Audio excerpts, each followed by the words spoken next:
Millennial Boomer. The Super Nintendo Entertainment System saw more than 1,700 official game releases. With that many games, it can be hard to come up with an original title, and many developers, including Nintendo themselves, decided to just tack the word Super onto the front of their game names. Several hundred of them, in fact. So today, we're here to find out just which of these titles are actually deserving of the word Super. This is my top 10 Super NES games with Super in the title. Number 10. Super Adventure Island. So this isn't the most complicated game in the world, but when I was a kid, I had the original version on the NES, and although it was difficult, I always enjoyed the game. This Super version is just kind of the same thing, but it looks nicer. I mean, I don't know, I like it. Fight me. Number 9. Super Bomberman IV. So this game only came out in Japan, but the one thing it does better than any of the other Bomberman titles in the system is the battle mode. There's a decent mix of stages, and sometimes you can find weird little animals to ride around, which allow you to take an extra hit, but the one thing that sets this game apart is the ability to play as the enemy boss characters, including their special attacks. It really adds an extra layer of strategy when you can fly across the stage in a jetpack or just straight up punch your enemies in the face and take their items. Number 8. Super Bonk. So this is a bit of a sleeper hit. See, Bonk actually became popular on the PC Engine, or TurboGrafx 16 as it was known in the West. I could never get into it myself though because the controls were kind of terrible and it moved way too slowly for me. The Super NES version is still slower than your average Mario game, but the controls are much better than previous iterations and the game is full of some pretty original ideas. Like, if you get eaten by one of these flying dinosaur looking things, rather than taking damage, you're warped to a level inside of the monster where you travel through his digestive system and out the other side. Number 7. Super Metroid. Yes, I put Super Metroid at number 7. I don't know, man, I could just never get into the Metroid series. Something about the controls and the aesthetic and the pacing and the overall tediousness of some areas is just not for me.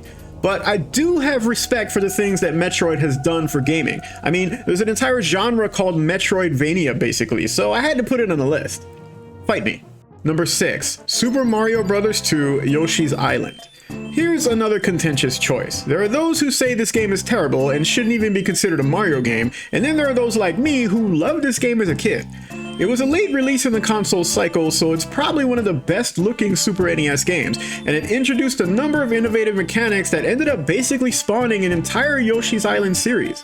That said, I could have done without this. Number 5. Super Street Fighter II. I'm not gonna lie, I would rather have Street Fighter II Turbo on this list because this game is really slow by comparison. But you do get 4 additional characters that weren't part of the franchise before this game was released. I don't know, I used to live and breathe Street Fighter as a kid, and even now when I don't feel like playing anything else, I'll still bust out older versions of the game and let muscle memory take over for a while. Number 4. Super Punch-Out! So I absolutely loved Mike Tyson's Punch-Out as a kid, and this game is about as good of a sequel as I could have hoped for. They managed to preserve the gameplay while also adding depth to the game by turning uppercuts into a power punch system, as well as adding a whole cast of old and new enemies with all kinds of gimmicks to throw at you. It's a good time, and despite its relative simplicity, I think the game still holds up today. Number 3. Super Mario RPG. How could you not have this one on the list, right? JRPGs were right in the middle of their meteoric rise to the American mainstream video game market, and this was basically the best RPG developer teaming up with Nintendo to create a game that's damn near a masterpiece. In fact, it was so good that it inspired an entire genre of Super Mario RPG games that still exist today in the form of the Paper Mario franchise. It's got a lot of good content, it's got great writing, and the gameplay was pretty innovative for RPGs at the time. Number 2. Super Mario Kart. I don't really need to say much about this one, do I? You've probably heard of this game if you're watching this. According to fandom.com, the Mario Kart series has sold over 159 million copies worldwide. That's a lot of banana peels.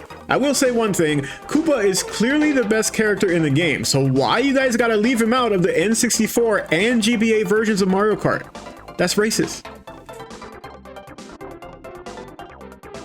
Alright, before we get into number 1, here's a little reminder of where we've been so far.